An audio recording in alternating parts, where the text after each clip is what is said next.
You know what they never tell you. The hardest part of becoming a knight isn't the sword fighting, it's the Latin homework. I'm your bedtime historian, and tonight we begin not in battle, but in the echoing halls of a chilly stone manor, where the only thing sharper than your future blade is the tutor's glare. Your first memories aren't of steel or tournaments, but of splinters and wooden swords and the itch of woolen hose. The manor smells of hearth smoke and damp straw, and your world is shaped by carved oak furniture, your mother's hushed warnings, and the distant thudding hooves of adults who matter more than you. What makes a knight? The armor, the glory, or perhaps it's clipping the goose feathers just right for arrow fletching lessons at 10. If stories like this make feudal childhood sound oddly more structured than your own to-do list, maybe hit like and subscribe. It's free unlike tuition from a cranky 12th century monk. Wondering what age you'd have been packed off to Latin lessons, time stamps, and favorite historical rites of passage welcome below. Now dim the lights, maybe turn on a fan for that soft background hum, and let's ease into tonight's journey together. You wake with a start as the rooster crows not in a hayloft, but under a thatched canopy bed, heavy with woolen blankets that smell faintly of lanolin. You are 6 years old, and the manor's dawn rituals begin without asking if you're ready. A sleepy maid snuffs the last of the candlelight as the steward's footsteps creak on the stairs. Breakfast is a hunk of brown bread dipped in watered ale, which you eat silently while the chamberlain lists your lessons. Your tutor is already waiting. He has the shoulders of a retired knight and the patience of a fly in winter. Latin grammar, religious psalms, and tales of ancient Rome he drones on as you shift in your seat, tracing the grain of the wood table with your fingertip. You daydream of sword fights, dragon slaying, and rescuing maidens, all while failing your declensions. Afternoons are slightly better. You're allowed outside, where the manor's gravel courtyard becomes a battlefield for you and the other noble boys. Your sword is a carved stick, your armor a pillowcase tied around your shoulders. You duel your cousin under the stern gaze of the old gardener, who only intervenes when someone starts bleeding. Usually you. By 6, you've learned to bow, without tripping to eat, without burping, and to keep your thoughts to yourself when grown-ups talk. You know how to identify saints by their relics and can recite a poem about Charlemagne's beard. You also know that the gooseherder's daughter smells like apples, and that if you pull her braid again, her mother will send you home with a welt. There's a debate among historians about just how structured noble childhoods were in the Middle Ages. Some argue the elite youth lived in disciplined, scholastic environments. Others suggest it was mostly chaotic with the occasional prayer. The truth, as always, lies somewhere between a psalter and a snowball fight. But here's what's certain. You aren't playing for fun. Every lesson, every scraped knee, every mumbled prayer before bed, it all leads somewhere. You may not understand it now, but this quiet childhood, its customs, restrictions, and absurd rituals, is shaping you for a world where the wrong glance can mean a duel, and where knowing how to address a bishop properly might save your life. By nightfall, the manor quiets. The fire hisses low. Outside, a barn owl hoots once then again.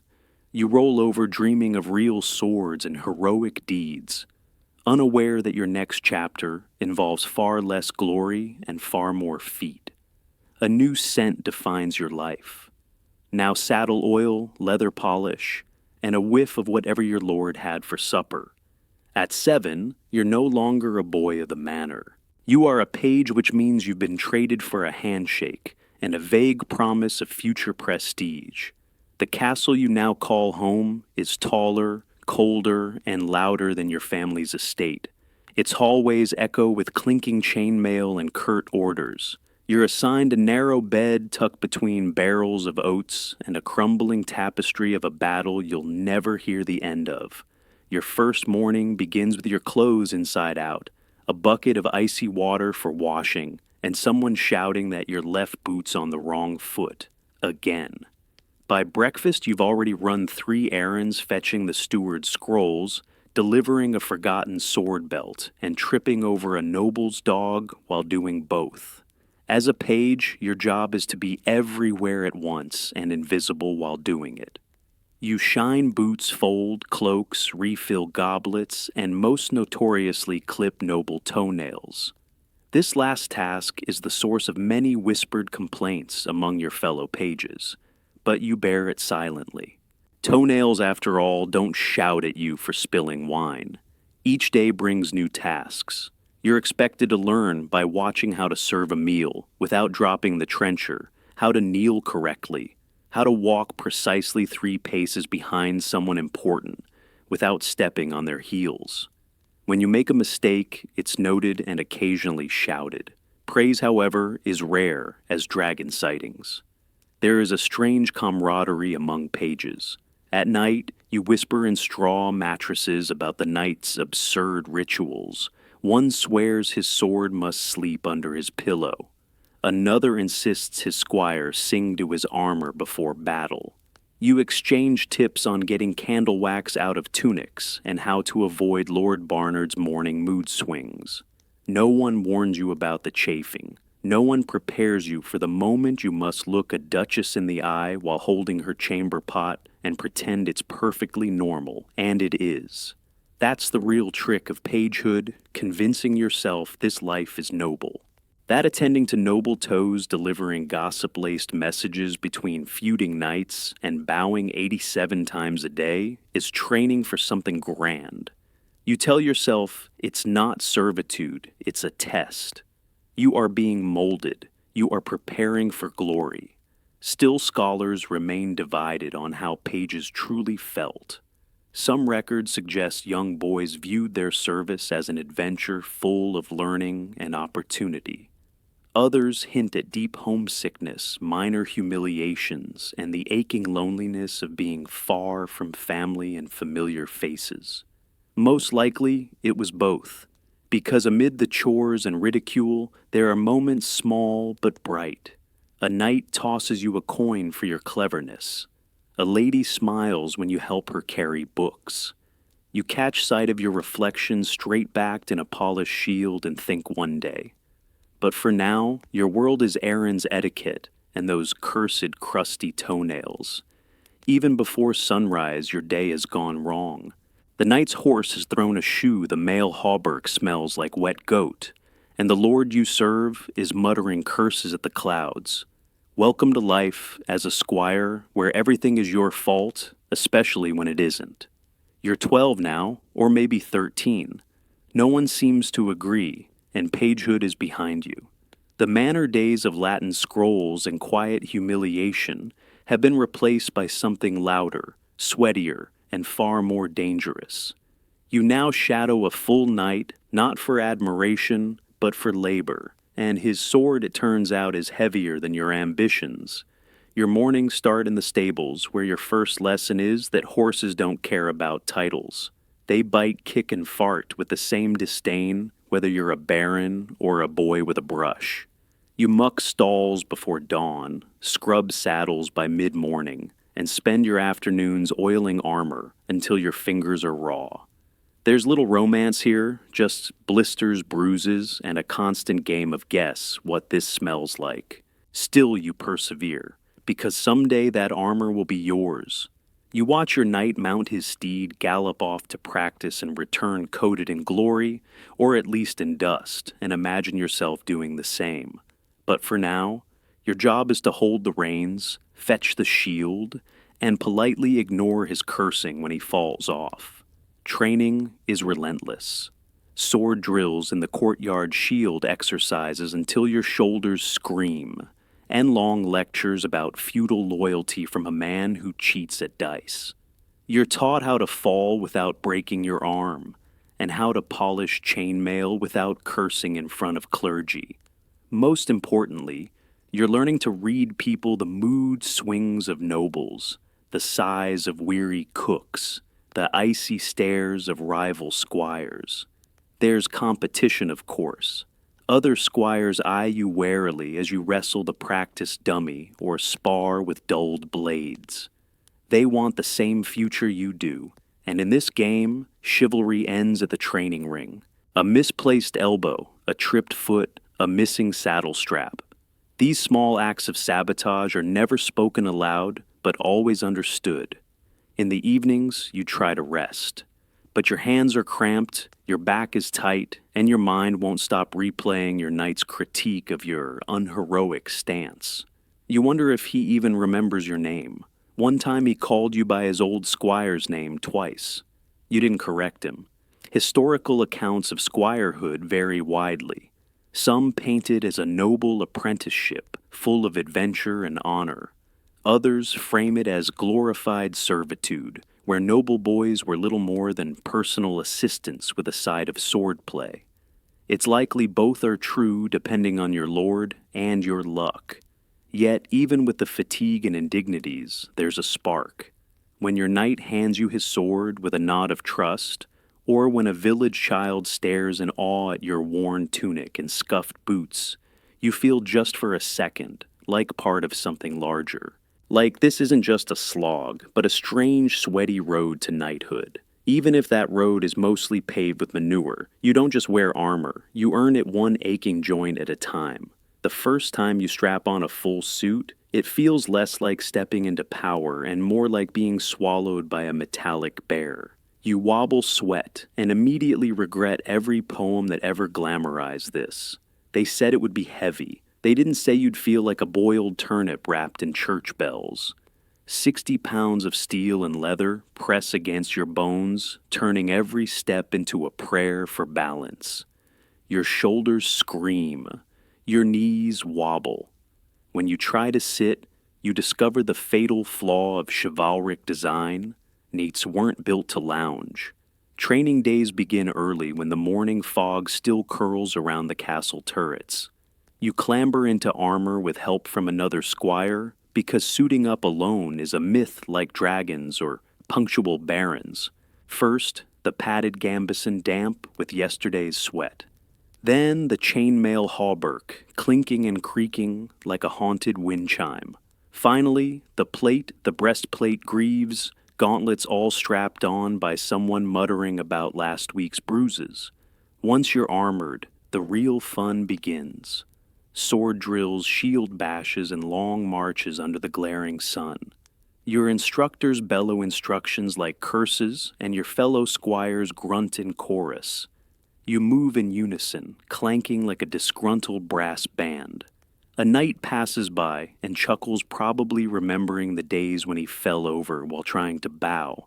But the pain serves a purpose. You're learning to endure, to move efficiently, to swing your sword without tipping over like a stewed carrot. The armor becomes less of a prison and more of a second skin, albeit a loud, sweaty, and incredibly expensive one. Over time, your movements smooth, your breath regulates, and the bruises. Well, they shift from accidental to strategic. Not all armor is equal, though. Your lord's suit is custom-fitted, polished daily, and adorned with intricate etchings. Yours is a mismatched hand-me-down, reeking faintly of cabbage and regret. One greave slides down every time you jog. The helmet tilts awkwardly, making you look perpetually confused. Still, it's yours, and that counts for something. Scholars debate just how mobile medieval armor really was. Some argue knights could run, jump, even cartwheel in plate. Others insist the clanking suits were good for looking heroic and very little else. Truth likely lies somewhere in between. A knight could move, but he wasn't chasing chickens in it. Off the training grounds, you practice removing and cleaning each piece. You learn how to pack straw into your boots to reduce blisters and how to wedge a sliver of wax between your shoulder plates to stop them from pinching. These are the quiet skills the ones no minstrel sings about, but every squire knows. And when the day ends and your armor clatters to the floor like an exhausted exoskeleton, you stare at the dents, the scuffs, the sweat-soaked padding, and feel oddly proud. You survived another day wrapped in steel. Your muscles are sore, your bones feel older than your years, and you smell like rust and hard work, but you're getting stronger. And that weight, it's starting to feel like possibility. They teach you to be noble, just and pure. Then they hand you a list of taxes to collect a sword for resolving disputes and a wink that says, try not to loot too much. Welcome to the glorious contradictions of chivalry. You've spent years internalizing the code, a lofty, shimmering doctrine of honor, humility, and protection of the weak. It's beautifully written, spoken with reverence, and largely ignored. Because once your training shifts from practice rings to real duties, you realize that being a knight isn't so much about virtue as it is about politics and mud. Your lord sends you to the village to collect overdue grain tithes. The peasants bow low, avoiding your eyes. One offers a chicken instead of coins. Technically, that's not allowed, but it's plump, and you haven't had roast poultry in weeks.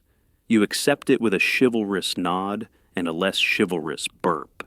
You attend feasts where knights debate theology with their mouths full and insult each other with suspiciously poetic flair. You observe duels sparked over spilled wine, accusations of sheep theft, or someone's sister's virtue, though often it's just ego. One knight you admire gives a sermon on mercy, then kicks a servant for pouring the mead too slowly. There are moments of real grace. A knight rides through the rain to deliver medicine to a distant hamlet. Another spends his prize money ransoming captured villagers. But these are rare. More often, your duties involve standing at the gates during festivals, pretending not to notice pickpockets, and making sure the Lord's banners are hung at the exact auspicious angle.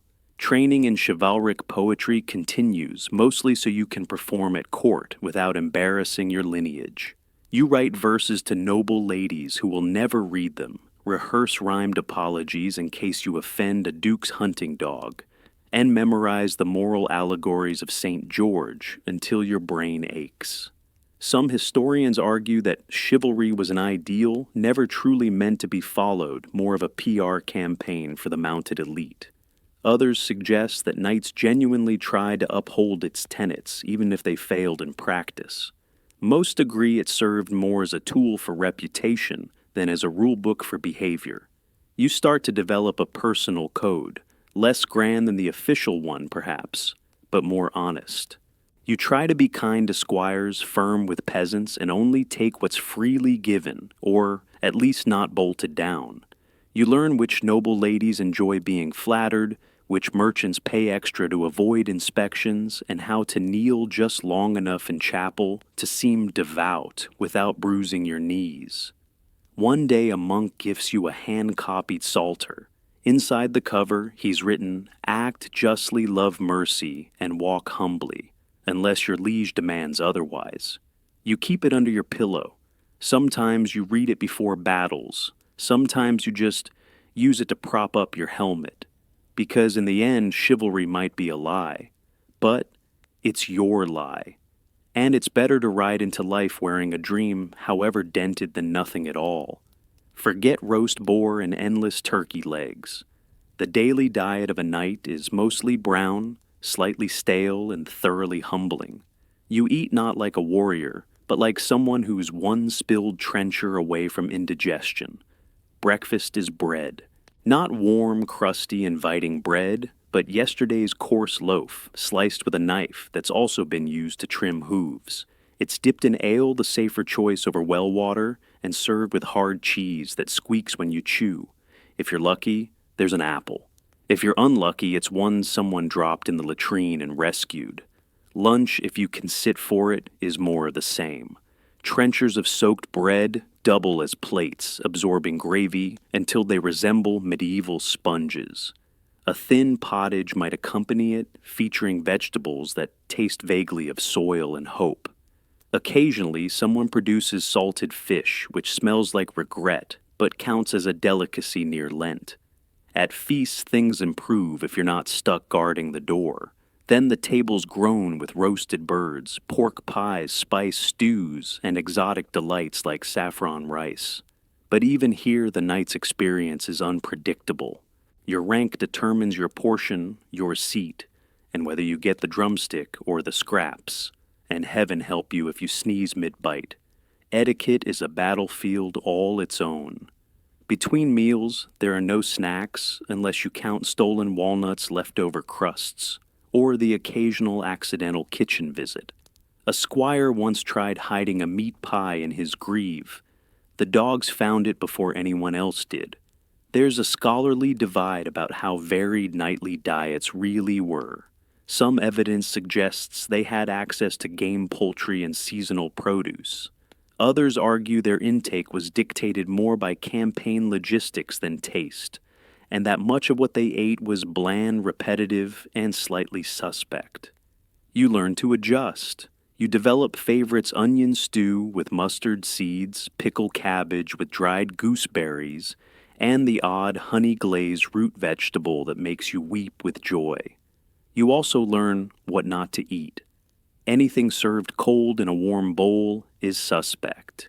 And never trust a meat pudding that jiggles. Your relationship with food becomes practical. You memorize which herbs settle your stomach before riding. You hide a crust or two for emergencies. You even experiment adding a splash of cider to soup, sneaking cinnamon into your trenchers, earning both admiration and mild suspicion from the castle cook. On campaign, things are worse. You chew hardtack until your teeth protest. You boil oats until they resemble wallpaper paste. Meat, if there is any, comes jerky dry or suspiciously tender. You drink thin beer and pretend it hydrates. One night swears by dried plums for digestion. Another considers them treasonous. Still mealtime offers comfort.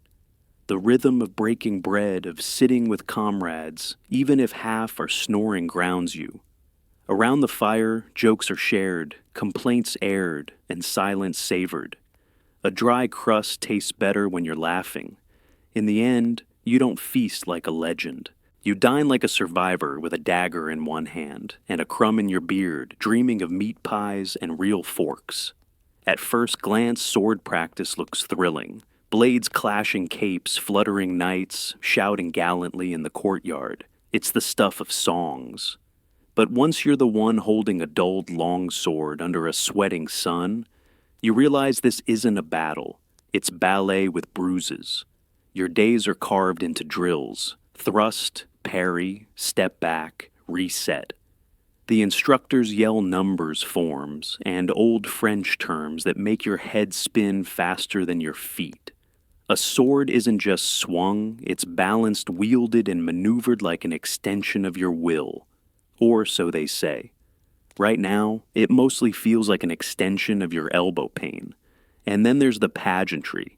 You assume training would be all grit and blood, but no half your time is spent learning how to salute properly, how to draw your weapon without knocking over a candle, and how to enter a hall with your scabbard at just the right ceremonial angle.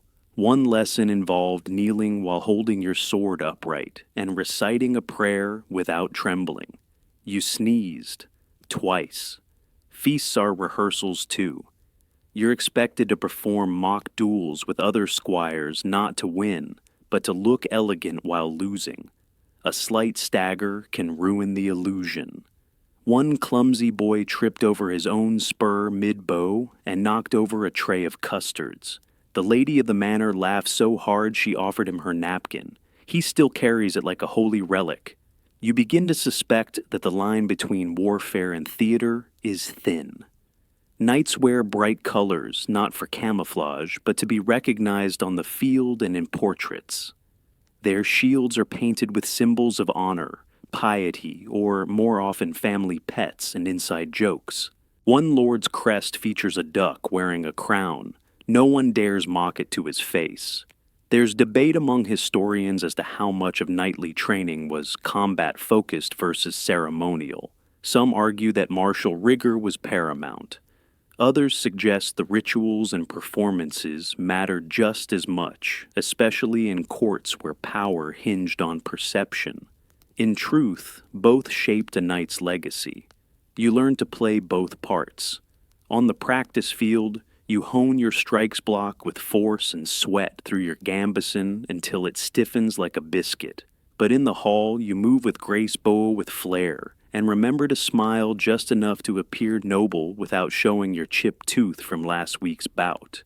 Privately, you rehearse flourishes by candlelight, not because you want to look fancy, but because you know how often appearances are mistaken for skill. If you can spin your blade and land it cleanly in its sheath before a watching earl, you might earn a nod or even a promotion. So, yes, swordplay is combat, but it's also choreography. You train not just to survive, but to be remembered. And if that means bowing before a tapestry while reciting a romantic epic about someone else's victory, you do it with flair. And maybe a little wink when no one's watching. They cheer when the lance shatters, but you know the sound isn't always safe. Jousting looks like elegant mayhem from the sidelines, pennants flutter, hooves thunder, and armored titans charge with terrifying grace. But from inside the helmet, it's sweat-blind trust and a surprisingly high chance of losing teeth. You've reached the age where you're allowed to participate in tournaments. Not the grand royal ones yet, but enough to leave you sore dizzy and covered in splinters. Your first tilt is terrifying. You mount your horse, grip your lance, and realize your visor fogs up the moment you exhale. The world becomes a narrow slit of light and motion. And then they signal. The charge is a blur.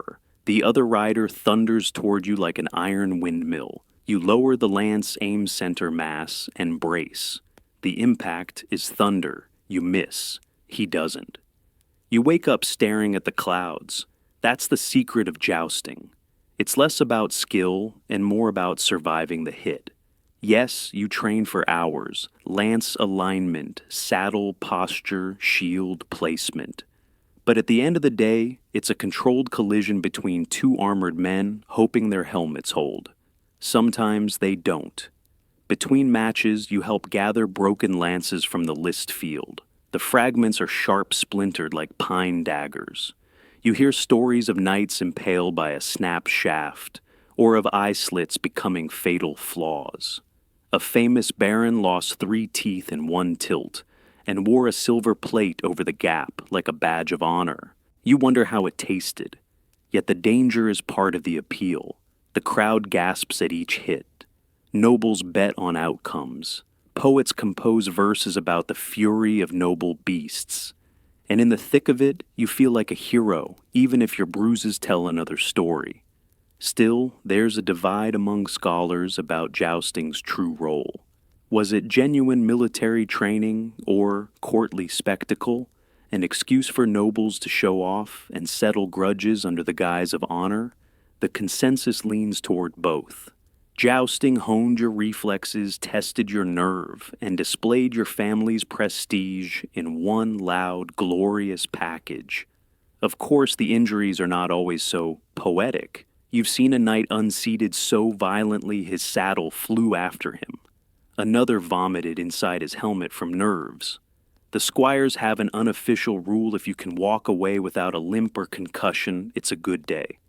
Despite this, you grow to crave the tilt, the rush, the roar of the crowd, the single moment when the world narrows to hooves, wind, and steel. You learn tricks: how to balance just before impact, how to angle your shield so the lance glances off, how to smile through a cracked rib. Because in the eyes of the court, jousting isn't pain, it's pageantry. And the knight who staggers to his feet raises his visor and bows with bleeding knuckles. That's the one they remember, even if he can't remember the tilt. It's been 4 weeks since your last skirmish. The only thing you've conquered recently is a mild case of trench foot and an alarming addiction to fermented turnips. War, it turns out, is mostly waiting around for war. Castle life between campaigns isn't filled with glory, it's filled with time. Endless, sticky, monotonous time. Mornings stretch into afternoons with little more than mending, pacing and staring dramatically out of narrow arrow slits. Your sword gathers dust, your armor rusts slightly in the joints, and even the cook begins naming loaves of bread out of sheer boredom. You try to keep busy. Some nights take up falconry, chasing grouse across muddy fields with birds that hate them. Others gamble away inherited lands over dice carved from bone and polished horn. One of your companions has taken to composing epic poems about cheese. You wish you were joking. Training continues technically. You march, you drill, you spar, but half-heartedly. There's a sense that until the next call to arms, you're just spinning your wheels. You polish your armor twice a week more out of ritual than need. Your horse grows restless. So do you. Still moments of intrigue slip through the tedium. A noble visits from a neighboring estate, bringing news gossip and the vague threat of marriage alliances. Someone finds a mysterious scroll in the library with a map to something no one can decipher. You spend a day pretending you're on a quest, only to end up in a turnip cellar covered in spider webs and existential doubt. Historians often focus on a knight's battlefield triumphs, but the records are surprisingly thin when it comes to these in-between months. Some suggest boredom was a deliberate tactic. Keeping warriors idle meant fewer rebellions. Others believe these gaps were filled with minor administrative tasks, quiet diplomacy, or preparing for winter feasts. Regardless, no one writes songs about inventory checks. You start noticing strange things. How the chapel bell rings just a fraction off beat. How the new steward always locks the grain room with 2 keys instead of 1. How the Lord's daughter takes her walks at dusk, always in the same pattern with a different book each time. You pretend not to notice. Everyone does. Nighttime in the castle is especially slow. The wind whistles through the stone walls, the torches crackle, the guards yawn conspicuously. You take up whittling a small dragon, then a goat, then a surprisingly passable bishop's nose. When you run out of wood, you carve dried bread crusts. The dog eats them when you're not looking, but boredom breeds bonds. Around the hearth, knights swap exaggerated stories of past campaigns, exaggerating bruises into battle scars and splinters into spear wounds. Laughter becomes armor. Someone brings out a lute. Badly, you sing anyway.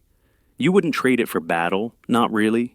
Here in the quiet, you remember how to be human, how to laugh, how to rest, and perhaps most importantly, how to survive until the horn blows again and duty comes calling, which hopefully won't be tomorrow. No one warned you that courtly love would involve this much stammering, or poetry, or standing under balconies for hours while pretending not to be freezing. It was supposed to be romantic. Instead, it's mostly confusing and slightly itchy.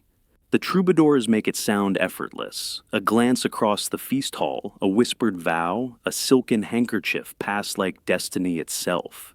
In reality, you're hunched in a hallway outside the embroidery room, holding a lute you barely know how to tune, trying to remember if her name is Marjorie or Marjorie. You're not alone in this struggle. The castle is full of would-be Romeo's pages, squires, and even full knights, all practicing their best tragic sighs and reusing metaphors about roses. Love is a competitive sport here. Affections are declared with elaborate verses, coded hand gestures, and strategically timed horseback stunts. One young lord attempted to leap a hedge maze to impress a lady. He broke his ankle and her aunt's sundial. Your own attempts are more modest. A verse about her eyes resembling polished chalices is met with polite confusion. A small bouquet of herbs, wild thyme, and clover earns you a nod. You think you're making progress until she gifts the same bouquet to the chaplain's donkey the next morning. Despite the confusion, there are rules. The code of courtly love is a strange mixture of piety and flirtation. You must adore from afar, suffer in silence, and never actually hope for consummation unless you're married or pretending not to be. A knight may pledge eternal devotion to a lady who already has 3 children and a husband who jousts like a drunken ox. Scholars still debate whether courtly love was sincere or satirical.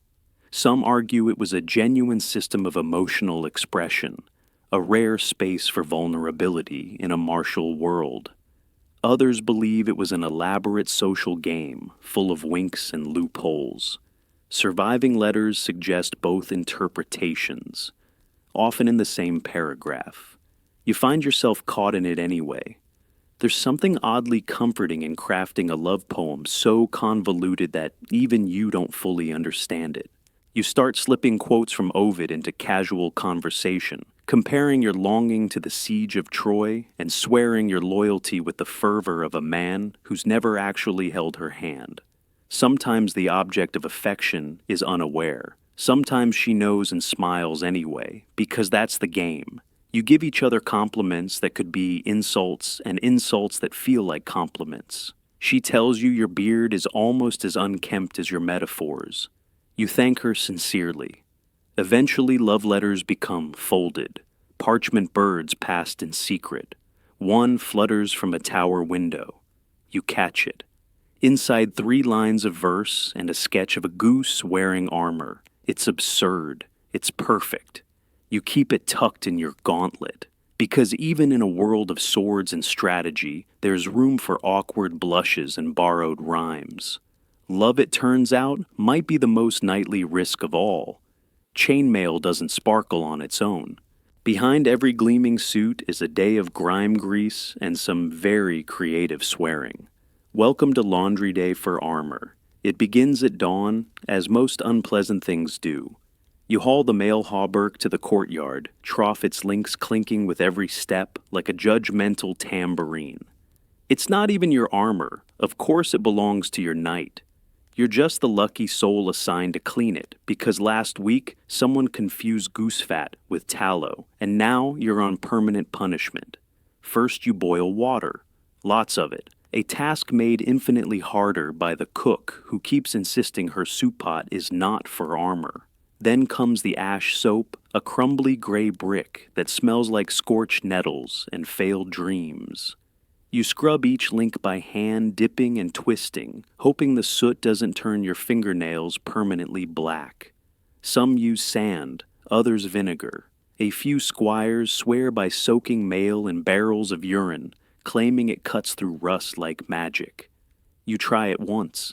It does work, but so does losing your sense of smell forever. Your knight doesn't notice the difference. He does, however, notice when you miss a spot the size of a ladybug. You stretch the hauberk on a wooden rack and start scrubbing inside. That's where the sweat collects rancid old and strangely sticky. It clings like a curse. Chainmail absorbs every emotion you've ever had while wearing it. Fear, fury, fumbled poetry. Now you rinse it out 1 link at a time. There's scholarly disagreement on how often medieval armor was truly cleaned. Some argue knights were meticulous, fearing rust as much as enemy swords. Others suggest cleaning was rare, especially on campaign.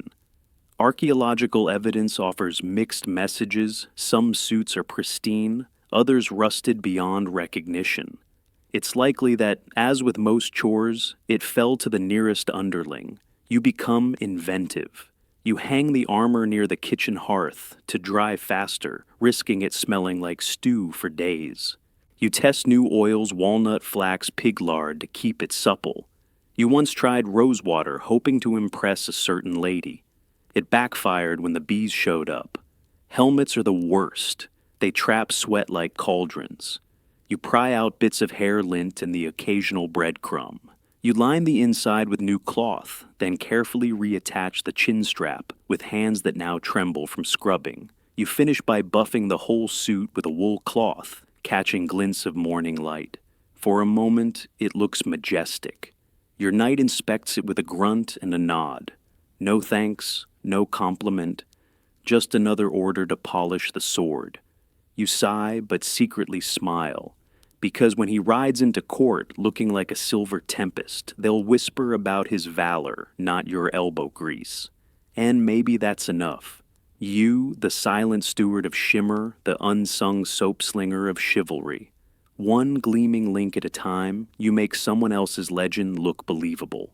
Before you fight for your lord, you swear to God, loudly, publicly, and often enough that even the village geese seem to know your vows. But just how seriously you take those oaths, well, that depends on the day and who's watching. Every night's journey includes a religious rite or three. There's the vigil before your dubbing, a night spent in prayer beside your sword, wrapped in white linen like a saint in training. There are blessings before campaigns, confessions, after questionable victories, and enough Latin chants to make your old tutor weep with joy. On paper, your faith is ironclad. In practice, it's more flexible. Mornings begin with chapel mass. You kneel on cold stone, trying not to snore, as the priest mumbles the epistle. Next to you, a fellow knight covertly picks at a scab on his lance hand.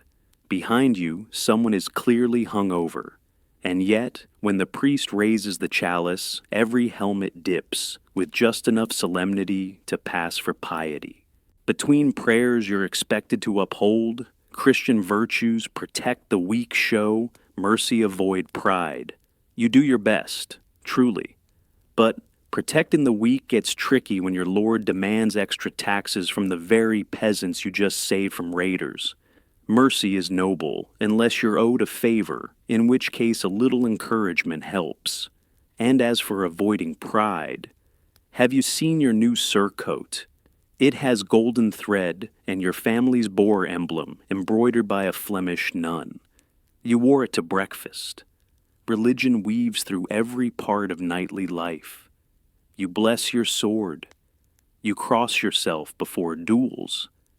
You thank God sometimes sarcastically when your horse doesn't throw you mid-charge. And when you fall ill, it's not medicine that's summoned first, but a monk with a box of relics and a story about St. Hubert's miraculous wart cure. There's debate among scholars about the sincerity of knightly faith.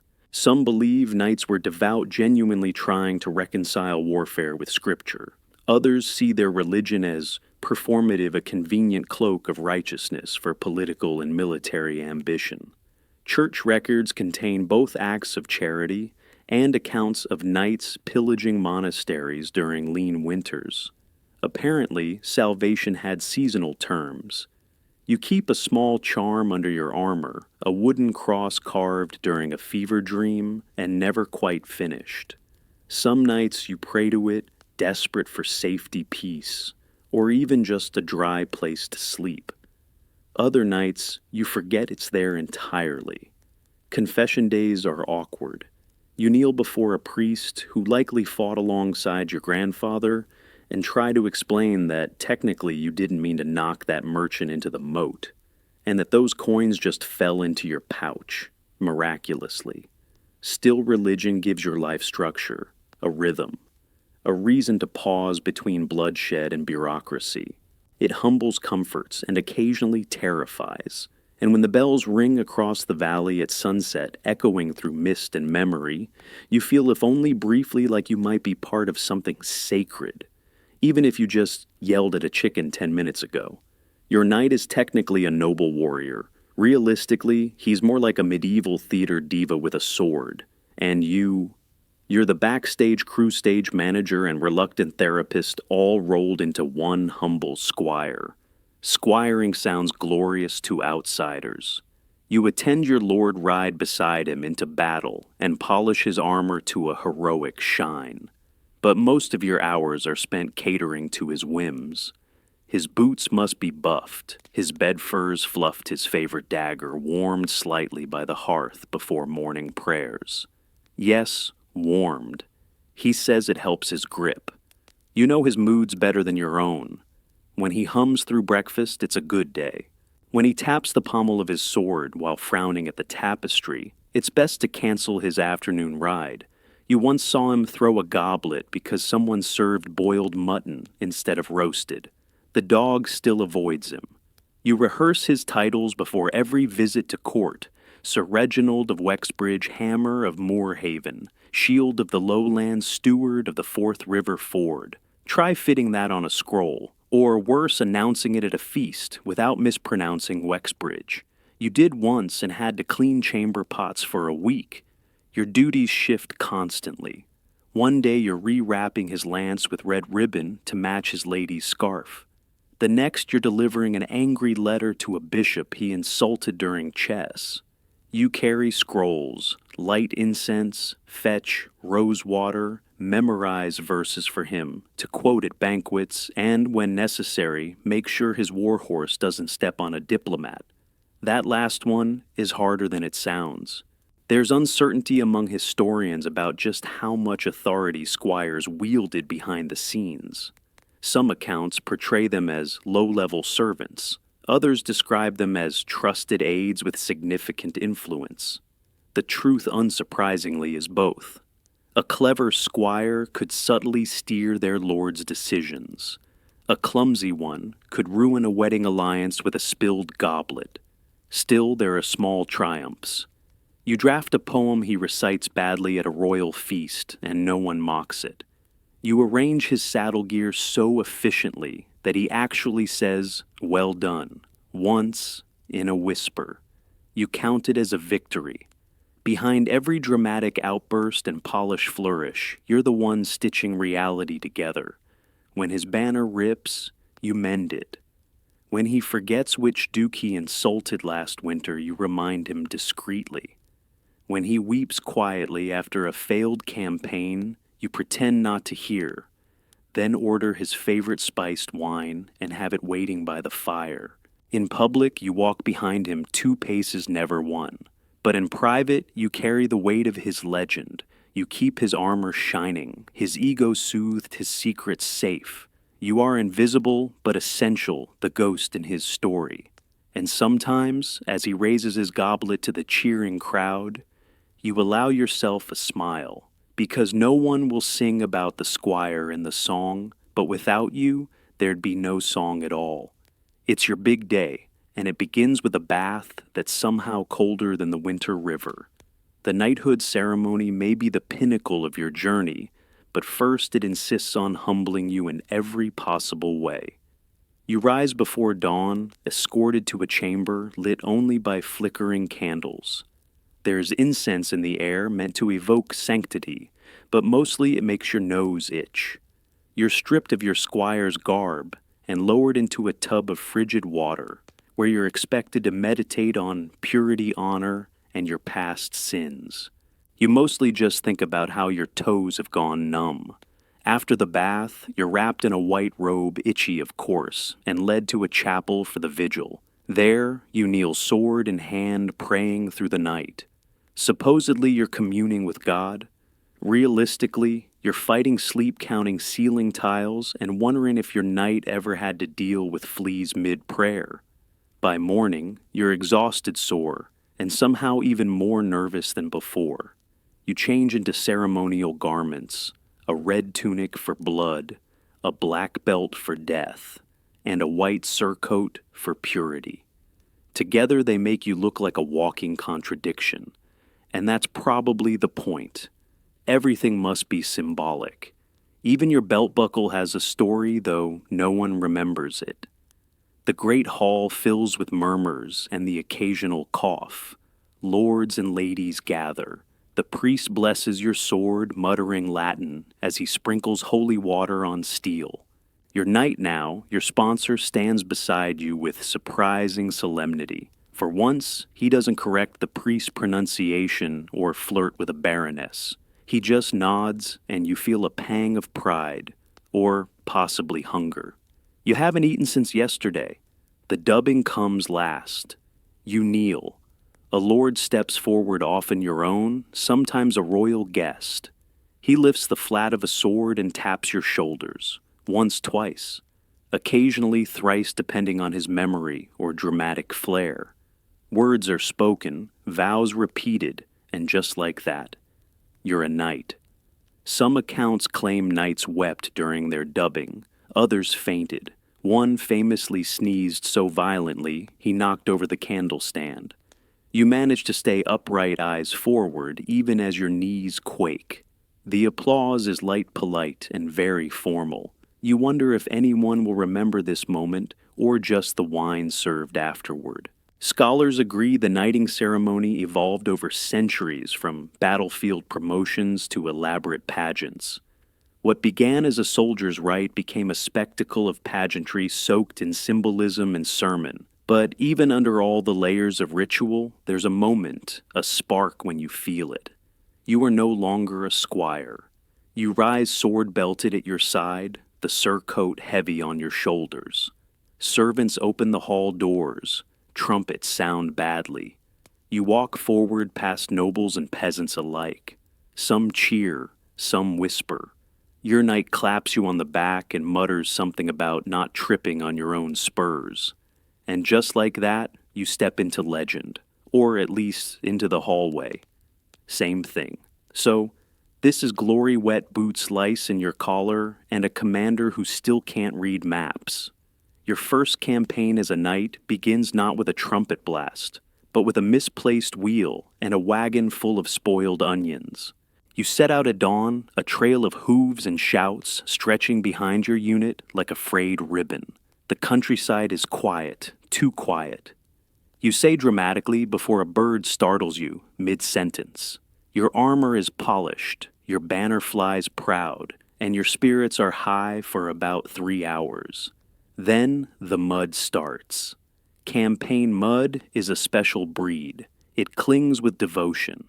Within a mile, your horse resembles a cake, your greaves are suction-cupped into the earth, and your squire has vanished in search of a dry sock. You press on anyway because that's what knights do, or so you're told. The reality of battle preparation is not what the ballads promised. Camp life is a mix of chaos and complaints. Tents flap like broken sails. The stew tastes of regret and dried turnip. You've been issued maps, but they contradict each other, and half are written in a dialect you suspect was invented on the spot. You try to look confident as a dozen villagers ask what you're doing in their fields. You answer with the gravitas of someone who hasn't bathed in 4 days. Eventually the skirmish arrives. You line up lance in hand, heart in throat. It's messy. It's loud. It's confusing. You don't see much through your helmet slit, just flashes of metal bursts of shouting, and one unfortunate moment where you nearly charge a cabbage cart. You survive. You're praised. And you're fairly certain you bruised your spleen. Post-battle, you're assigned patrol duty. It's less guarding the realm and more keep an eye on that suspicious-looking tree. You nap in shifts, eat cold barley, and try not to argue with the archer who insists he saw a ghost. The wind howls at night, the fire hisses low, and your sword, now stained and dulled, rests beside you like a sleeping dog. Historians note that most knightly campaigns involved more waiting than warfare. Marches could last weeks. Skirmishes were brief. Disease claimed more lives than enemy blades. Some scholars argue that the romantic notion of non-stop battle is a literary invention designed to flatter donors and distract from the smell. Still, you grow. You learn how to keep your blade sharp with a whetstone and your spirits up with sarcasm. You share stories around the fire, half true, half invented, all necessary. You help dress a fellow knight's wound and discover you're braver than you thought. You also learn that armor makes a terrible pillow. When the campaign ends, you return with fewer supplies, more stains, and a piece of enemy cloth tied to your belt. It's not a trophy, it just helps stop the bleeding. But it looks heroic, and that's what matters. You were tested not by dragons, but by boredom blisters and bad stew. And you passed. Barely. Which in knightly terms is more than enough. But behind every bruised knight and battered banner was someone younger, someone watching. Someone still dreaming of spurs even while scrubbing them. You crouch low in the straw, fingers numb from cold and blisters. The knight's saddle needs tightening. The girth strap is buckled wrong again. And if you mess this up, it's a sharp cuff to the ear if you're lucky. As a page or stable boy, you don't fight battles. You prepare others to. These boys, some sons of lesser nobles, some not noble at all, were the invisible scaffolding of the knightly world. They woke before dawn, mucked stalls, brushed horses, carried swords longer than their arms, and polished armor until it gleamed like the sun they rarely saw. Some even served as living targets in training, dodging real blows with wooden shields, hoping to survive and maybe impress. A standard suit of plate armor could weigh over 50 pounds. Imagine trying to lift that onto a towering warhorse while its rider barked orders at you in French-laced grumbles.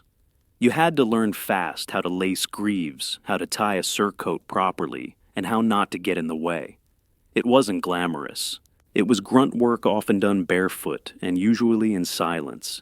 And yet, for many of these boys, this was their only path up the ladder. If your family had connections, maybe you'd be promoted to squire, then just maybe you'd earn your own sword and spurs. But the road was littered with setbacks. A single offense could get you reassigned to kitchen duty, or worse, sent home in disgrace. Some never made it past the stables. Oddly enough, some historians argue that pages knew knights better than anyone else. They heard the pre-battle prayers, saw the post-battle wounds, and polished away the bloodstains that heroic songs never mentioned. These boys lived in the shadows of legends, and sometimes got crushed by them.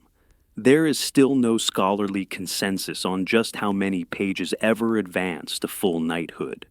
Records are murky, and stories often favor the few who succeeded. But what's clear is this: for every knight who charged into glory, a dozen muddy hands helped him mount the horse. You move up from the stables and into the manor, not as a knight yet, but as someone far more powerful than most. Give credit. A woman in layered linen, holding a wax tablet commanding servants and training sons who will one day fight under banners she embroidered herself. Mothers of the manor didn't ride into battle, but they shaped every boy who did. She oversees the ledgers before breakfast, the kitchens by midday, and the chapel candles by dusk. And all the while, she's raising boys to become knights, teaching courtesy, composure, and how not to spill wine in court. The ideals of chivalry. Those often came not from squires or priests, but from their mothers' firm whispers over dinner. In noble households, women held the estate together when their husbands rode off to war or crusade.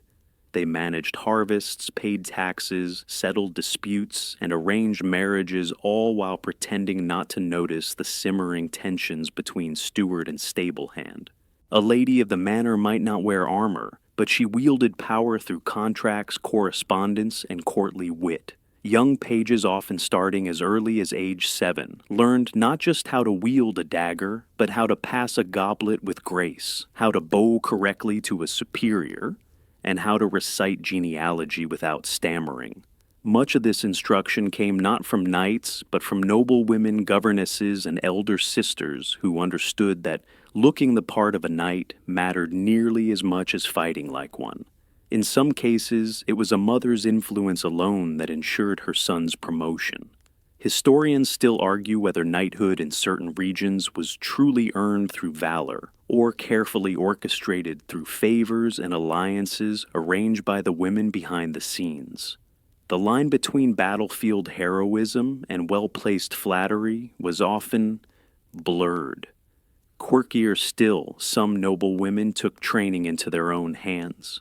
In rare cases, especially in regions like Aquitaine and Bavaria, noble women practiced swordplay, rode horses astride, and taught boys the rhythm of battle through dance and mock duels. While not common, these accounts have fascinated scholars who debate how prevalent such practices really were.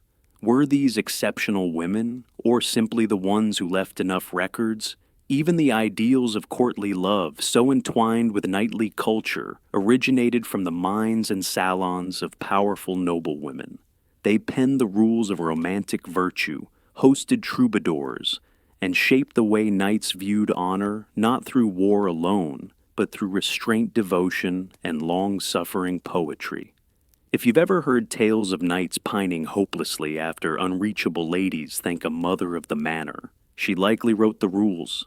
So, while the world outside marveled at shining swords and charging stallions, the quiet force behind the legacy of every knight often sat inside stone walls near a fireplace, rewriting family destiny with ink and influence. You might not find her name carved into a monument, but you'll find her fingerprints on every knight's upbringing. The hall fills with laughter and clinking goblets. But outside, beyond the tapestries and firelight, muddy boots trudge through barley fields. The feast you see was paid for by backs you don't. For every roasted boar and jug of spiced wine, a knight enjoys dozens of serfs have bent over in fields, sowing reaping and wondering what a noble smile tastes like. The term serf sounds simple enough, peasant laborer tied to the land, but their role in upholding the knightly world was far more significant, if not deliberately overlooked. They worked the soil, repaired roads, bred livestock, wove cloth, and perhaps most crucially paid taxes. Not in coins, but in wheat eggs ale and labor hours that stretched longer than summer days. Knights might have worn silk-lined cloaks, but serfs spun the wool and dyed the cloth. In exchange for this constant toil, they received the noble's protection, at least in theory. If invaders came, the knight would raise arms. But between raids, the serfs protected themselves, formed communal watch shifts, and built makeshift defenses. In some regions, they even hid the lord's valuables before he remembered to ask. Yet, songs never mention them. One quirky record from 13th century England recounts a manor where a feast was so elaborate the kitchen required 72 live chickens, 3 deer, 24 barrels of ale, and enough firewood to roast them all. Who supplied that? Not merchants. Serfs did quietly without applause. The financial backbone of a knight's lifestyle rested squarely on the taxed produce of peasants who likely never touched a sword. Some gave a third of their yearly grain. Others were required to provide oxen or hours of forced labor for construction projects. Want to rebuild a stone wall around the castle. Good news, the miller's son just turned 12. And yet, historians continue to debate just how much autonomy serfs had. Some scholars argue they were little more than medieval slaves. Others point out legal codes allowing them to marry, petition for better terms, or even more rarely buy their freedom. But such rights were theoretical more often than practical. Despite their status, serfs occasionally found ways to exert power. They formed secret pacts to swap labor duties, coordinated silent protests through work slowdowns, and even staged rare revolts when taxes grew unbearable. Most were quickly crushed, but their presence lingers in records like a smudge the scribes didn't fully erase. It's strange to think the grandeur of a knight's hall, the shining armor-carved benches, tapestries of battles, was built on barley porridge, frost-bitten fingers, and the quiet hope of another good harvest. While their lords recited oaths of valor and lineage, serfs counted sacks of grain and whispered prayers that winter wouldn't stretch too long. They weren't the heroes of ballads. They weren't remembered at all, really. But without their unthanked labor, the myth of the noble knight might never have risen at all. It would have stayed where they toiled low, earthy and entirely real. Imagine memorizing 1,000 family trees, decoding a sea of stripes, animals, and mysterious chevrons, then reciting them perfectly, while a sweaty knight demands to know who's who across the battlefield. That was the life of a herald, part scholar, part showman, part medieval memory machine. You don't carry a sword, but you wear bright colors. Your armor is ink. Your battlefield is language. As a herald, you announce noble arrivals, organize tournaments, and in times of war, stride boldly between enemy camps, carrying peace offers or threats. You stand tall while others kneel, but good luck finding your name in any song. Coats of arms weren't just for show. They were battlefield IDs, family resumes, and subtle jabs at rivals all rolled into one. Lions symbolized courage, bears meant strength. A fish. usually wealth, or a really obscure family joke. It was your job to know every crest motto and color scheme by heart. One wrong announcement could insult an entire bloodline. At tournaments, you called out names like a medieval hype man, proclaiming lineages that stretched back to semi-imaginary crusaders. During battles, you tracked fallen lords and carried news to commanders. If a noble was captured, you might be the one to verify his identity based on an embroidered sleeve or unique helmet flourish. Miss it, and someone might ransom the wrong cousin. Heralds were trained at special colleges, sometimes even abroad. They spoke multiple languages, learned Latin phrases, and knew diplomatic customs inside and out. And still they were often dismissed as glorified servants. Some nobles treated heralds with respect. Others, not so much.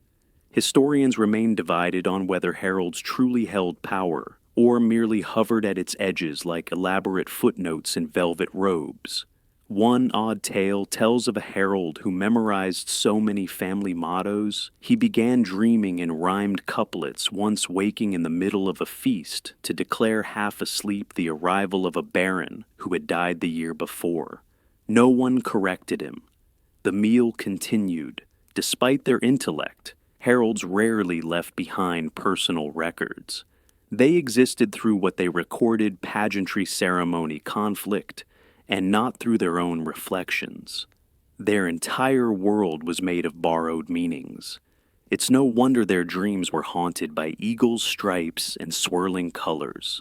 In battle, they were granted neutrality technically, but neutrality was a slippery thing in the chaos of war. A mistaken banner, a misread motto, and suddenly you might find yourself ducking arrows meant for someone else's scandalous cousin. Still they walked forward. They always walked forward. Heralds stood at the edge of fame and anonymity, never quite crossing either threshold. Their voices rang through medieval fields and echo faintly now through musty tomes and misfiled scrolls. The knights got statues, the heralds got footnotes, but the stories they whispered into noisy courts, those endured. So next time you see a coat of arms, think not just of the knight it represents, but of the sleepless mind who memorized it, painted it, and called it out to the wind. Step into the forge. The air is thick with smoke and molten metal. Sparks leap like fireflies, but louder, angrier. A boy turns the bellows while a man with blistered palms hammers out a gauntlet curve by aching curve. This is where knighthood truly takes shape, not in castles or battlefields, but in sweat soot and the steady ring of iron on anvil. Forging armor was no quick job. A full suit of plate could take weeks, sometimes months of grueling labor. And that's assuming the knight didn't demand artistic flourishes, a crest etched here, a fluted elbow there, or a custom visor shaped like a snarling boar. Armorers weren't just craftsmen. They were engineers, artists, metallurgists, and occasionally therapists when a knight had opinions louder than his coin purse. To craft a single breastplate, the metal had to be heated, shaped, cooled, tested, and sometimes scrapped entirely if it warped wrong. One wrong hammer strike could crack a week's work, and if you were an apprentice, you mostly swept floors, stirred the quenching barrel, and dodged whatever tools your master flung when things went sideways. The blacksmith's forge was a high-pressure arena, hotter than the battlefield, if less glamorous. Armor had to be strong but flexible, intimidating but mobile. The joints, especially at elbows, knees, and hips, required intricate articulation, often hidden behind decorative ridges or riveted flanges. The more ornate the knight, the more miserable the armorer. Some records describe commissions so detailed the armorer had to sleep in the workshop to finish on time, taking catnaps between hammerings. There's ongoing scholarly debate about how standardized armor really was. Some argue knights relied on regional designs, Italian suits favored sleek curves, German styles had sharper lines. Others insist wealthy nobles simply ordered from whichever shop had the best gossip and coldest ale. Surviving armor fragments offer conflicting clues, leaving historians to squint at dented metal and argue over the curve of a thigh plate.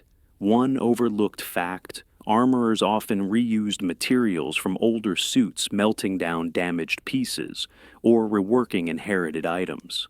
That shiny breastplate might have once belonged to a disgraced uncle or an enemy. Recycling was a practical necessity, not a political statement, though it occasionally caused scandal when someone recognized an old family crest under fresh paint.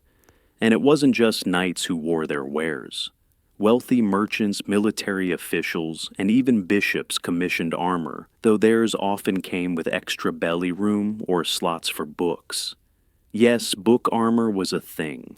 One particularly eccentric German bishop requested a book-shaped shield, possibly to appear scholarly while deflecting arrows.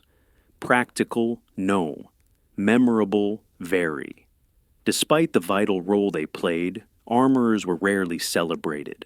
Their names were scratched into ledgers, if at all, and most vanished into anonymity after their strongest knight fell or fashion shifted toward firearms. But every clang of metal in those smoky rooms was a note in the symphony of knighthood. Without the armorer's art, there'd be no knight's silhouette, no battlefield shine, just linen shirts and very bad odds. The battlefield hushes, not with fear, but with prayer. You're kneeling beside a knight who just confessed 3 sins and forgot a 4th. A priest draws a cross in the air, murmurs in Latin, then steps back. Or sometimes forward, right into the fray. These weren't your ordinary churchmen. Some blessed swords, others swung them. Clergy and knights shared more than cathedrals and holy relics. They shared worldviews, ambitions, and occasionally battle scars. Priests often accompanied armies as spiritual guides, carrying relics into combat zones, hearing confessions on the morning of slaughter and chanting psalms as arrows hissed overhead.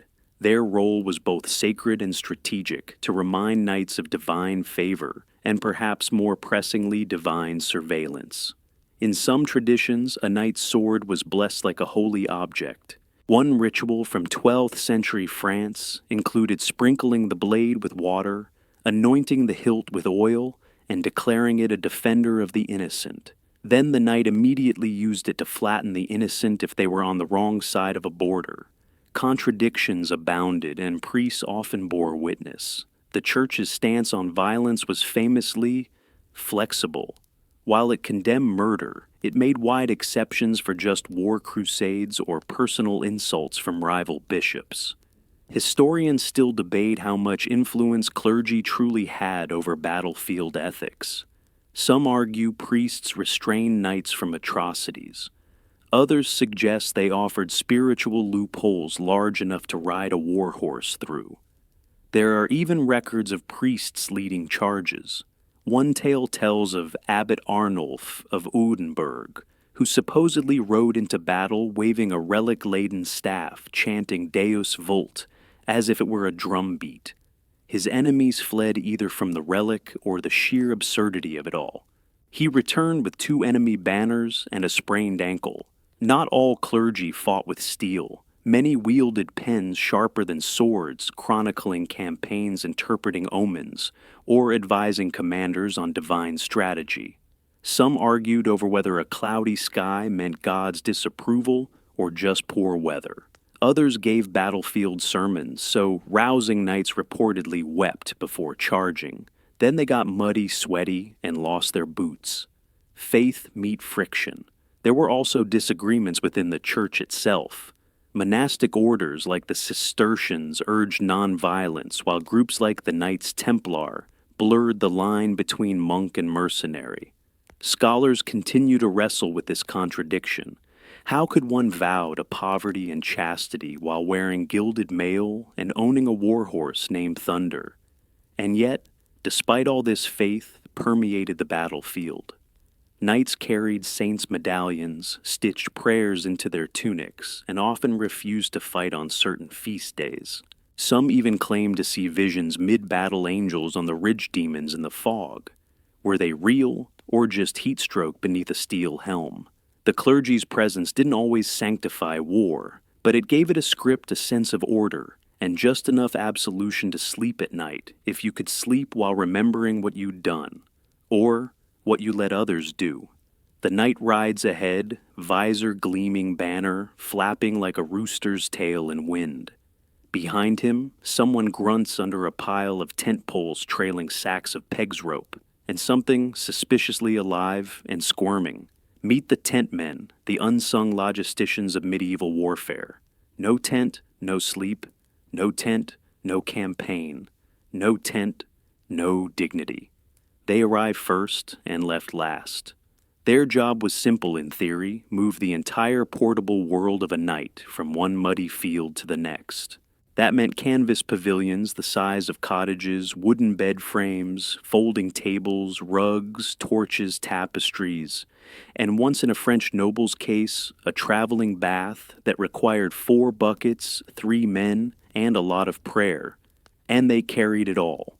Military campaigns weren't just sword fights. They were mobile estates. When armies moved, they brought cooks, servants, clerks, livestock, and a literal ton of stuff. Tent crews handled the heaviest bits, often improvising carts from barrels or strapping loads to mules already protesting their life choices. Pitching a night's tent wasn't like setting up a cozy dome at a weekend festival. These were architectural feats, towering central poles, patterned canvas walls and interiors arranged by status. The Lord's bed went center, armor racks to the left, wine crates to the right, and the chamber pot always upwind. Records show that some nobles traveled with 10 tents, one for sleeping, another for dining, a third for prayer, and the rest for showing off. Tent placement wasn't random either. It followed a hierarchy with tent city layouts reflecting battlefield rank. One misplaced tent could spark a feud, or worse, a long, passive-aggressive silence during mealtime. There's scholarly debate about who these tent men were. Some suggest they were specialized retainers trained in logistics. Others argue they were just whatever servants drew the short straw that day. Few were recorded by name. Fewer still got thanks. But without them, entire campaigns would have been little more than armor-clad wanderings, without shelter meals or maps. Weather was their greatest enemy. A sudden downpour could turn tents into soggy cloaks. Windstorms snapped poles like kindling. In one infamous case during the siege of Béziers, a gust launched a nobleman's tent into the moat, flinging his dinner onto an unsuspecting bishop. The meal was trout. The mood was ruined. Tent men also became impromptu diplomats, sometimes setting up guest tents for captured enemies or neutral envoys. They had to make everything look respectable, even if the rest of camp smelled like horse sweat and despair. Velvet curtains helped. So did knowing when to disappear quietly. Today their handiwork survives mostly in paintings and battlefield diagrams, tiny illustrations of triangles behind charging horsemen. But for those who lived it, the memory of pounding stakes into frozen ground or chasing runaway tarps across hilltops probably lingers longer than any night's dramatic charge. Behind every gallant battle scene stood men hunched over rope canvas and splinters, and without their efforts, the whole chivalric dream would have collapsed before breakfast. From across the courtyard, a lute twangs, poorly, then again, worse. You wince as a troubadour clears his throat and launches into a wobbly verse about Sir Geoffrey's dazzling jawline and the way he once bested a goose. Welcome to the world of court musicians, where rhyme trumped reality and exaggeration was an art form. Troubadours weren't just wandering minstrels. They were the PR agents of the medieval world. They crafted the myths, polished reputations, and turned awkward standoffs into epic sagas. A knight might return home with a limp and 3 broken teeth, but within days a lute-wielding poet would be crooning about how he fought off 10 Saracens while whispering Latin poetry. That's spin at its finest. These performers sang of honor, heartbreak, and holy quests, but mostly they sang what the Lord wanted to hear. A generous patron got florid verses metaphors involving stars and swans, and maybe even a cheeky limerick about a rival. An impatient one got reused rhymes, mumbled stanzas, and a sudden loss of the sheet music. Most troubadours traveled in circuits, hopping from court to court, with a dog-eared book of songs and a weather-beaten instrument. They carried news jokes and scandal often disguised in verse. Historians remain divided on whether their songs were more fact or fiction. Some argue troubadours preserved genuine oral history. Others suggest they just made things up on the spot, provided the rhymes worked, and the wine kept flowing. And let's be honest, not all troubadours were good. One 14th century record describes a bard being pelted with stale bread for butchering a noblewoman's name mid-song. Another was reportedly banned from a Hungarian court for attempting to rhyme valor with salad. Yet these songs shaped how knights were remembered. The deeds they praised often became more famous than the actual battles. The knight who hesitated at the front line but bought the minstrel a new tunic, suddenly a hero of unshakable courage. One tale even tells of a knight who faked a duel, bribed a troubadour to sing of his triumph, and convinced an entire town of his invincibility. It worked, until he had to prove it. Troubadours also served another purpose: distraction. During long sieges or tense negotiations, music eased tempers. Jesters juggled, musicians plucked, and knights drank. Sometimes they danced, though historical records are mercifully vague about the choreography.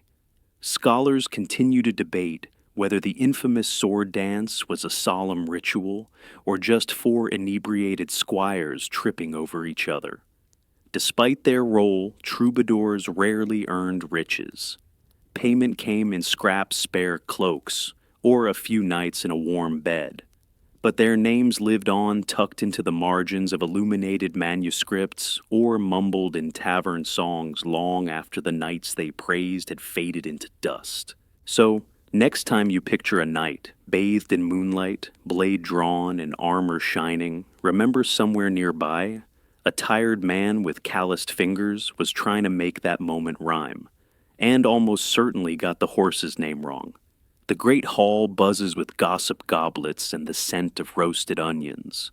But none of that matters right now, not to the lord of the manor. His eyes are skyward, fixated on a glove-covered wrist, and the hooded bird perched upon it. While knights battled with swords, falconers wielded feathers and silence, and often held more power than anyone realized. A noble's falcon wasn't just a pet. It was a symbol of status, patience, and control. Training one required years, a whisper-soft voice, and more meat scraps than most peasants saw in a month. Falconers managed these birds like high-strung diplomats, praising them, feeding them, and occasionally ducking when a dive went wrong. If the bird misbehaved, the falconer took the blame. If the bird dazzled, the knight took the credit. There was an entire hierarchy of birds. The gyrfalcon was reserved for kings, the peregrine for nobles, the merlin for ladies. Everyone else keep dreaming. These avian rankings were codified literally in a 15th century treatise that matched bird to class. Show up with the wrong falcon and you weren't just laughed at. You were socially downgraded. Falconers held an odd place in court, half servant, half mystic. They knew bird behavior better than most knew their own children. Some whispered to hawks like priests at confession. Others were known to sleep beside their birds in straw-filled huts to build trust. And yes, that sometimes included sharing meals. One German falconer reportedly gave up roast duck to his falcon every Tuesday. Scholars still question whether it was generosity or strategy. The role demanded deep knowledge of wind terrain and prey. A good falconer could scan the horizon and predict the return of a bird 5 minutes before anyone else even spotted its shadow. A great falconer could make his lord believe the hunt's success was divine favor, Most were somewhere in between, skilled, respected, but never quite free. Their success meant visibility. If a falcon caught its quarry mid-flight, the crowd cheered. The Lord beamed, the falconer. He quietly fixed the bird's jesses, wiped the blood from its beak, and prepared for the next flight. Fame was feathered fleeting and never his.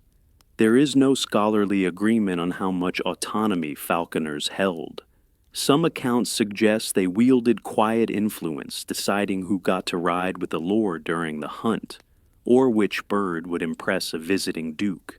Others frame them as glorified pet sitters, but letters and household accounts hint at deeper respect, even awe for their uncanny skill. Falconry wasn't just a sport, it was theater. The gasp as a bird stooped the silence before impact the rush of feathers in your face. It reminded knights that nature could still outmaneuver metal, and it reminded lords that loyalty sometimes came with talons. So, while knights practiced for war, falconers trained for grace. And in that quiet space between the strike and the return, they held a moment of true control, earned not with blood or banners, but with patience, poise, and the occasional dead rabbit. The battlefield is quiet now mostly. Somewhere a knight groans, his leg bent in a direction nature never intended. You arrive not with a sword, but with a leather satchel filled with rosemary bandages and a faint hope. You're a healer, not a miracle worker. But in this moment, you might as well be both. Medieval medicine wasn't precise. It was closer to alchemy or hopeful guessing with a dash of ritual. Battlefield healers carried herbs, ointments, bone saws, and occasionally holy relics wrapped in silk. Their treatments blended observation, folklore, and wild optimism. Did the poultice work because of its ingredients, or because someone prayed while applying it? Best not to ask. Most healers weren't licensed. Many were monks, midwives, or herbalists pulled into conflict by necessity. They used willow bark for pain, honey for wounds, and wine as both antiseptic and courage. Cauterization, burning a wound closed, was common. So was bloodletting, which sometimes did more harm than the original injury. If you had an arrow in your thigh, the treatment often hurt more than the battle. There's an ongoing debate among historians about just how effective these medics were. Some argue that battlefield healing was largely symbolic, a comfort before death. Others point to surviving medical manuals suggesting a surprising degree of competence, at least among the well-trained. Of course, well-trained could mean anything from formal monastery schooling to my aunt once cured a knight's rash with boiled leeks. One odd account tells of a surgeon who insisted on singing hymns during amputations. Another described a woman who chewed garlic cloves and breathed into wounds as a disinfectant. Strange, yes, but in a world without anesthesia or antiseptics, creativity was half the battle. Healers also had to treat more than just wounds. They calmed panicked squires, whispered last rites when priests were busy, and occasionally stitched up horses. They worked in tents that stank of blood and boiled linen surrounded by flies, moans, and a general feeling that no one was paid enough for this. Tools were simple but brutal: bone saws, scalpels, tweezers made from flattened spoons. Anesthetics included poppy syrup, mandrake root, or just a really hard hit to the head beforehand. And if you lived, you got a limp, a scar, and a new appreciation for sitting down. Herbs were everything: comfrey for bone healing, yarrow to stop bleeding, mugwort for infections. Some healers carried handwritten herbals tied around their waists, books stained with decades of trial error and the occasional pressed flower. Others relied on memory, passed down in lullabies that sounded sweet, until you realized they were instructions for treating arrow wounds. And yet, in a world of war cries and dying horses, a healer's touch was sometimes the only gentleness around. Knights might forget the battle. They rarely forgot the person who stitched them up, whispered encouragement, or held their hand while the pain took its course. They didn't wear armor, they didn't get songs. But when everything fell apart, it was often the healer who quietly, messily pulled it all back together. Candlelight flickers over parchment, the air heavy with ink and incense. You lean forward, quill in hand, not to compose a battle plan, but to immortalize one. Welcome to the scriptorium, where legends of knights were carved in vowels, not valor, and where the ones telling the stories had never lifted a sword. Scribes, often monks, sometimes clerks, worked in silence, their world ruled by routine reverence and rapidly cramping fingers.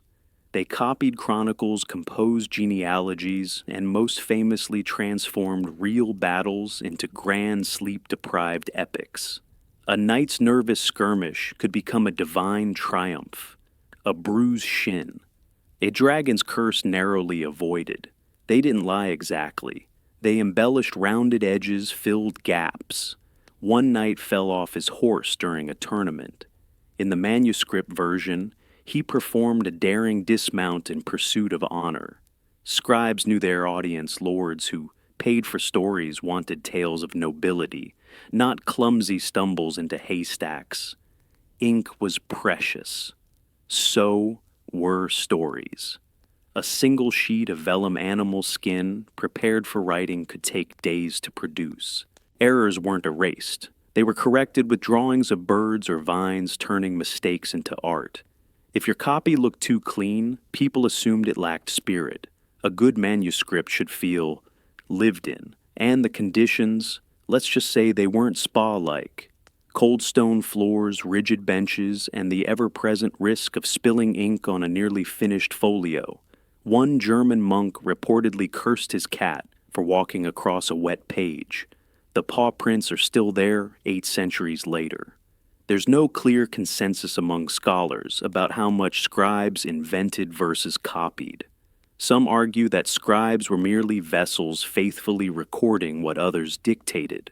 Others insist they shaped narratives, actively choosing adjectives, rearranging events, inserting morals. The truth likely lies somewhere in the ink-stained middle. Quirky detail. Some scribes left tiny notes in the margins known as colophons. These range from prayers to complaints. One famously grumbled, "This parchment is hairy and smells of goat." Another pleaded, "Let this work be finished. My hand is cramped." These ghost voices of tired men still whisper across centuries. The myth of the knight owes as much to the scriptorium as it does to the saddle. Without the scribes' tales of chivalry wouldn't have traveled far. Oral memory fades. Ink endures, even if that ink was smeared by candle smoke and monkish sighs. Sometimes scribes inserted themselves into the stories quietly. A passing mention of the loyal brother who recorded these events, or a final flourish shaped like a monk's initials. It wasn't pride, it was preservation. A little proof they were there too. So, next time you read about a knight rescuing a maiden atop a flaming tower, remember someone wrote that, likely while shivering half-blind from squinting and wondering whether anyone would ever read past page 12. They didn't ride into battle, but they built the memory of it one letter at a time. The clang comes first, a sharp ring that bounces off stone walls and echoing rafters. Then comes the shouting, not from a battle, but from the forge where a blacksmith's apprentice just dropped a red-hot horseshoe onto his own foot. Again. Welcome to the world of iron temper and extremely short tempers. Blacksmiths' apprentices weren't chosen for their finesse. They were often teenage boys with strong backs, quicker hands, and slower wits. Their job was to observe, assist, and not get in the way. Easier said than done. Every apprentice has a story of nearly setting their hair on fire or being chased out of the forge by a hammer-wielding master muttering in Latin. These boys began with the basics, pumping bellows, fetching coal, sweeping metal shavings. Over time, they graduated to holding tongs, striking in rhythm, and learning the alchemy of heating, quenching, and shaping iron. One wrong strike and the piece warped. 1 second too long in the fire, and it cracked. Learning to forge meant learning to fail loudly and often. Armor, horseshoes, weapons, hinges, nails, blacksmiths made it all, but apprentices. They got the leftovers. Practice scraps, bent swords, misshapen helmets. And they practiced endlessly sweating over glowing coals while their fingers blistered and their ears rang from constant hammering. Complaints weren't welcomed. They were handed more work. One peculiar account from 14th century Burgundy tells of a blacksmith who trained his apprentices by blindfolding them and making them shape iron based on feel alone. Historians aren't sure if this was a test of skill or just a cruel prank. Either way, those boys supposedly developed the best touch in the region. There's scholarly disagreement on how long apprenticeships lasted. Some say 7 years, others claim it depended on the master's mood or the apprentice's ability to dodge flying tools. Promotion to journeyman wasn't just a matter of skill, but trust. Could you shape a blade that wouldn't snap mid-duel? Could you fix a lord's stirrup without burning down the barn? Quirky detail. Many apprentices left graffiti on the beams of their forges, tiny scratch symbols, names, or frustrated declarations like, "Never again, a sword on Thursdays." These etchings still exist in some European workshops, immortalizing teen angst in iron and oak. The forge was also a place of gossip. Blacksmiths heard everything who was marrying whom, which knights had fallen in battle, which lords were late paying for that fancy dagger with the twisted hilt.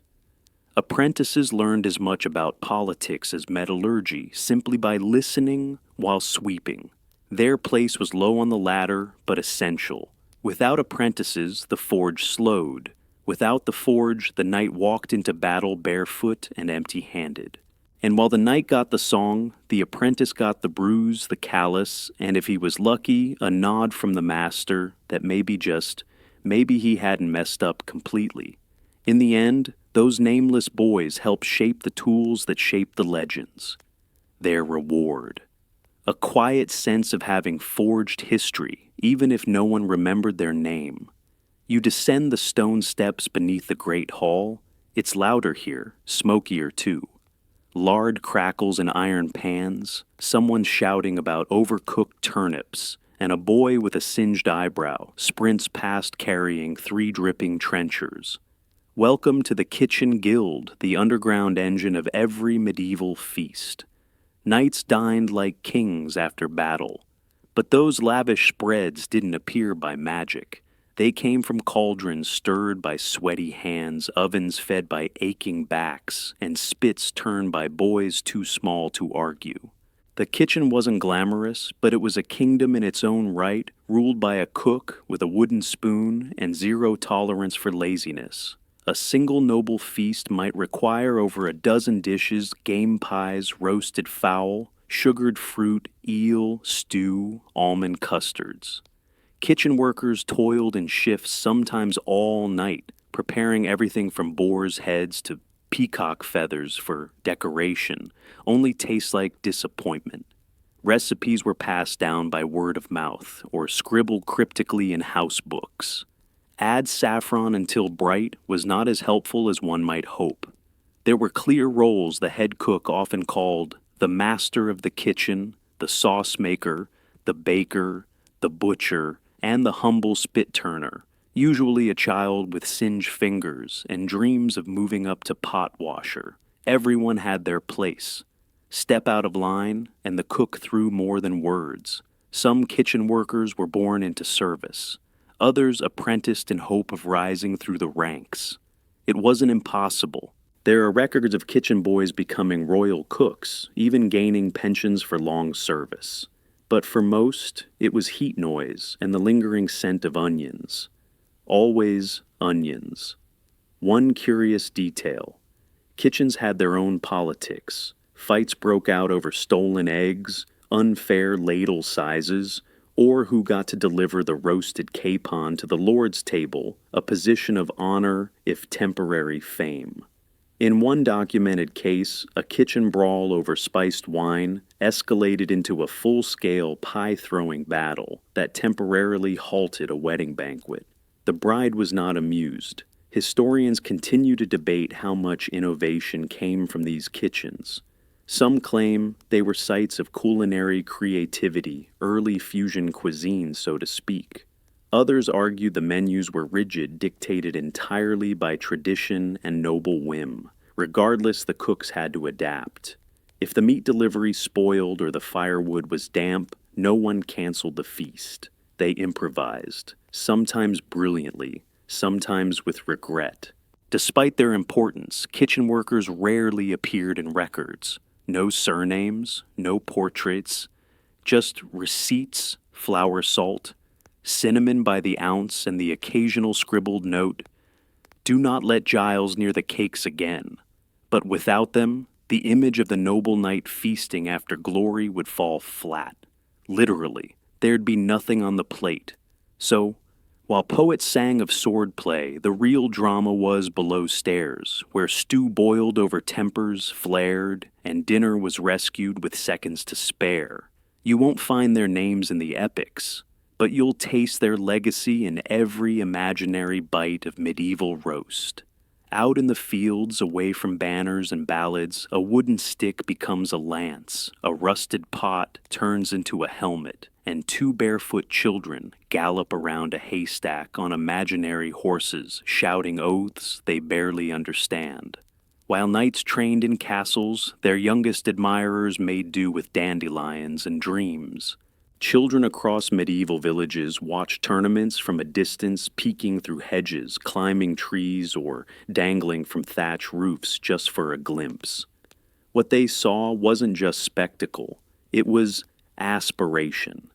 In a world where status was mostly inherited, pretending to be a knight was one of the few forms of social mobility available to the imagination. These games weren't just play, they were rehearsals. Boys mimicked sword fights using carved branches or broom handles.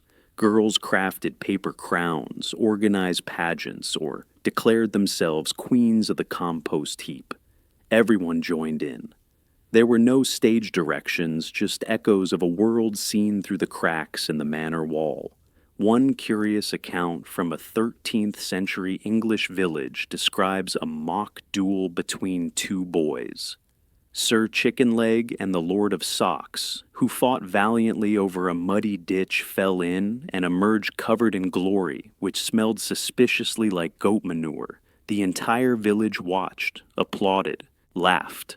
The next day, those same boys herded sheep like nothing happened. Some children crafted cardboard, well-parchment armor, shaped helmets from stitched leather scraps, or begged scraps from actual blacksmiths, who occasionally indulged them with dulled nails or bent iron bits. One French miller's son reportedly wore a bucket as a helmet. For 2 years straight he slept in it, bathed in it, and only took it off for church. He later became an actual soldier, though not tragically a knight. Historians still debate what these games meant. Were they indoctrination ways of grooming loyalty to the feudal order? Or were they playful rebellions, ways for poor children to temporarily occupy roles denied to them? The truth is murky, but the games endured generation after generation, evolving with each new war or local legend. Girls weren't excluded either, though their roles were often shaped by what they saw in courts and churches. Some played lady-in-waiting, others disguised themselves as knights in play. One record tells of a girl who insisted she was Lady of the Chickens and demanded her brother build her a throne made of hay bales. He did. Then he knocked it over and claimed her lands. The feud lasted a month. These games taught creativity, hierarchy, and sometimes bruises. But more than that, they gave children a taste of agency in a rigid world. They could be brave, noble, cunning, even if only until sunset. At night, they went back to shared straw beds and chores, but in the daylight, they were anything they wanted. So, while knights dined in great halls and scribes inked their names into history out in the fields, An army of stick-wielding dreamers rehearse their own legends, muddy loud and utterly glorious in their own right. You stand in a quiet graveyard. No banners wave here. No marble statues recount brave deeds. Just simple stones half swallowed by moss names, worn smooth by centuries of rain and forgetting. For every knight whose story endures hundreds more lie beneath the earth, their swords long, rusted their titles, lost to silence. Knighthood was many things, glory, duty, performance. But it was also deeply mortal. Not every knight died in battle. Many faded away from wounds, illness, or simple age. Some were buried with honors, effigies carved in stone, laid atop tombs in cathedral aisles. Others were interred quietly, their graves marked only by a wooden cross or the memory of a squire who remembered to pray. Some knights died far from home, on crusades at sea in foreign courts. Their bones mingled with strangers, their names recorded in letters that never reached their families. The lucky ones were returned wrapped in linen and dead with monks chanting Latin and a falcon perched at the altar. The unlucky lost, entirely absorbed by the land they once sought to conquer or protect. There's an ongoing scholarly debate about how many knights were actually remembered. Chronicles favored the flamboyant, the ones who died dramatically, or donated heavily to churches. But the quiet, loyal knights, the ones who trained pages, defended border villages, and paid their soldiers on time, their stories often ended with a date and little else. Quirky detail. Some tomb carvings showed knights with crossed legs, once thought to indicate they went on crusade. Now, scholars think it might just mean the sculptor liked symmetry. Or maybe the knight requested it. Make me look like I'm always ready to leap up, he might have joked. That's the thing about graves, they don't always tell the truth. Many knights requested burial in specific armor, or with tokens from loved ones. A ring, a letter, a piece of cloth embroidered by someone who waited. But by the time their tombs were reopened centuries later for renovation, curiosity, or treasure, those items were often missing, misidentified, or misinterpreted. Archaeologists argue over bent spurs and sword fragments, trying to reconstruct lives from rust. Even the grave markers could be misleading. Some were inscribed by people who barely knew the deceased. Others bore names of family members, long confused by generational repetition. If you were Sir Thomas of Lancaster in 1322, there's a decent chance someone mistook you for your uncle-grandfather or a neighbor with the same beard. And yet, the forgotten graves mattered. They were part of the landscape, the memory fabric of villages and battlefields. Local children dared each other to touch them at dusk. Priests blessed them annually, even when names had faded. Some towns built walls around knightly burial grounds, believing them to hold protective power, even if no one remembered who exactly was buried inside. So here we end among the nameless. Their stories didn't survive in song, but they live on in stone and rumor, and perhaps now in your dreams. And now, as the last torch flickers out and the echoes of clanging swords fade into the hush of sleep, we leave behind the bustling kitchens, shadowed stables, and dusty scriptoria. The knights are gone, their armor stilled, but their world built by countless hands and nearly forgotten names whispers still beneath the surface. Let your mind drift now to candlelit corridors where scribes sigh over ink-stained fingers, to silent fields where barefoot children chase dragons with broomsticks, and to mossy headstones that once held hopes heavier than any blade. The story of knighthood was never just about glory. It was about those who carried the weight of it quietly and visibly, and without a single line in the songs. May their echoes carry you softly into slumber.